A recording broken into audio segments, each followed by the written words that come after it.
Hey guys, welcome back to another video. So today we're going to be chatting about broker transparency, why I am for it, and it's not for the reasons you might think. And at the end of the video, I'll give those tech savvy, coding savvy guys and gals an idea that might make them some serious money if the broker transparency ruling does end up going through. A little cryptic, I know, but let's get into it.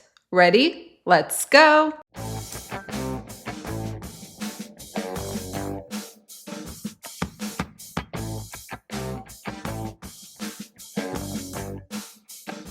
So a little bit of context so that we are all on the same page. Brokers are supposed to keep transaction records for all the loads that they broker out. This means that anything pertaining to the load that a carrier hauls, including but not limited to how much the shipper paid for the load, has to be kept in the broker's transaction records. Now, also by law, brokers are supposed to make those documents available, including how much the shipper paid, to the carrier if the carrier asks for it. But that is not what is happening. Instead, what brokers have started doing is including language in their setup documents saying that the carrier waives their right to view those records if they want to get set up with that broker. And in some cases, those brokers that don't have that language, what ends up happening is if a carrier asks for those records that they are entitled to by law, the broker ends up blacklisting them. Basically, there is no real safe way for a carrier to ask for the load documents without getting punished, for a lack of a better word. Obviously, carriers are pissed off. Now, to add salt to the wound, at the beginning of the year, it was reported that during this whole lawsuit with Convoy, transactions were released of what IKEA paid to Convoy versus what the spot market paid on average for those lanes. And the difference was really staggering, and I'm going to read this for you. So runs over 800 miles paid 17% more than what was offered to those spot carriers. Runs that were around 500 miles paid 49 to 78% more than what was offered to the spot market carrier, and so on and so forth. Now, I'm attaching a link down below if you're interested in seeing those breakdowns. So obviously, there are a lot of suspicious and angry carriers about this whole broker margin issue, and they're hoping that this October there is going to be some relief. Now, for those of you who don't know, this October, the FMCSA is supposed to address the issue of broker transparency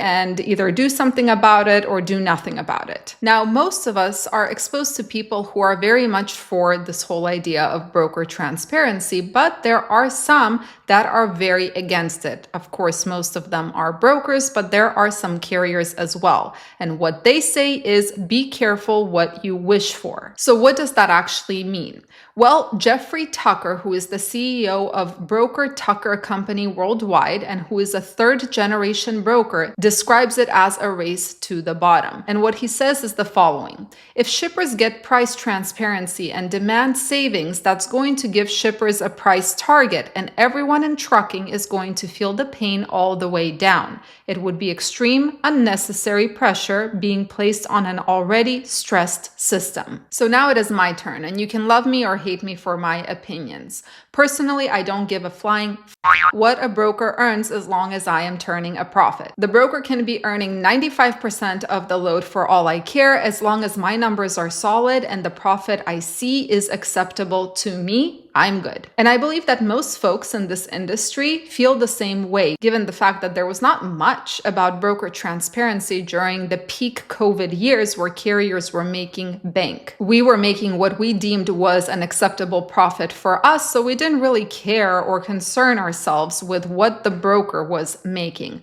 However, that does not mean I am against broker transparency, but it's not for the reason you might think. What we all have to understand is that if this broker transparency ruling does go through in October, carriers will be entitled to see what the shipper paid to the broker within 48 hours of delivering the load. At first, I did not understand what is the point of this. What is it going to do? It's not like you deliver the load, then see the paperwork and say, hey, you paid me too little, I want more. The transaction is done. What is the point, right? Well, there is a point, and this is the curiosity in me that is speaking right now. The point is data that can be used to benefit my business. As I said before, I don't give a flying f what the broker earns as long as I'm getting the profit that I deem is acceptable. But what I do care about is data and knowledge. Now, my opinion is that at first, this broker transparency thing is not going to do much. It will just tell carriers which brokers are taking higher than normal margins. And of course, we'll have situations where some carriers will start boycotting those brokers. But the longer term implications is where it's actually at. So this is where the idea for those coding savvy or tech savvy folks comes in if the broker transparency rule does go through.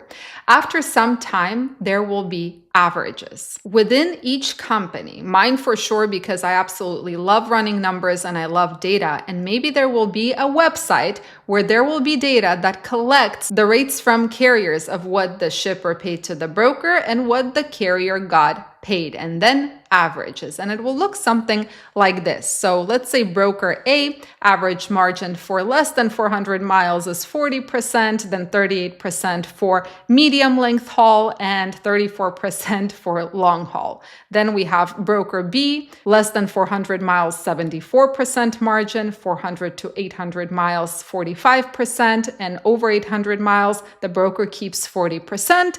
And then we have broker C, less than 400 miles, 20%, 400 to 800 miles, 15%, and over 800 miles, something like 12%. And this will be for all of the various brokers that are out there. So what does this do for us? Well, it gives us negotiating power. So next time I'm working with broker B, for example, I know that they're collecting pretty nice margins from 40 to 74%. And the best part is if it's in a website, everybody knows it too. So that means that now I can use that in my negotiations and I will not fall for the typical, unfortunately, that's all I have in the load, I am losing money on it. For me personally, broker transparency, I can't say it's one of the top issues on my mind, but it's something that I would like to see happen just for this data to give me more knowledge to use in pushing my company forward and making it better. Now, if anyone here does decide to make a website like this, if this ruling does go through, please let us know so we can share our data so we can see averages for all of these different brokers. Anyway, guys, thank you so much for joining me and watching on a Saturday. I hope you have a fantastic rest of your weekend. Stay safe, stay healthy, and keep learning. See you in the next video.